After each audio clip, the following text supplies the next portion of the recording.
What about if we looked at the nature of the society? You can't look at a schooling system outside of its society, the Wilkinson and Pickett point.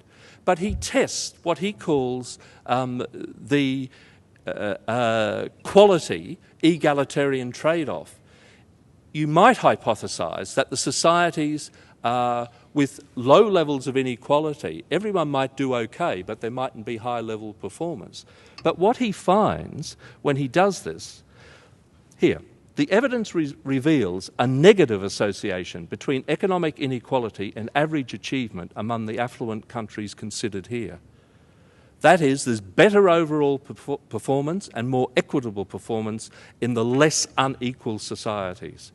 Less egalitarian societies, the US, have lower average achievement, lower percentages of very highly skilled students and higher percentages of very low students. So there isn't this trade-off he was thinking and worrying about.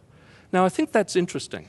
I don't know whether it's been the case in New South Wales, but certainly in Queensland, and I know from my publisher Routledge that John Hattie's book, Visible Learning, is the biggest selling text they have ever had in their educational library. It's interesting. It's used to look at what teacher practices, and feedback and good pedagogy are high there. But I think that's interesting because it almost suggests, yes, teachers can make all the difference. But I've got this quote here from the preface of Hattie's book where he says this is not a book. It is not a book about what cannot be influenced in schools. Well, I don't know. I mean, can schools influence their community?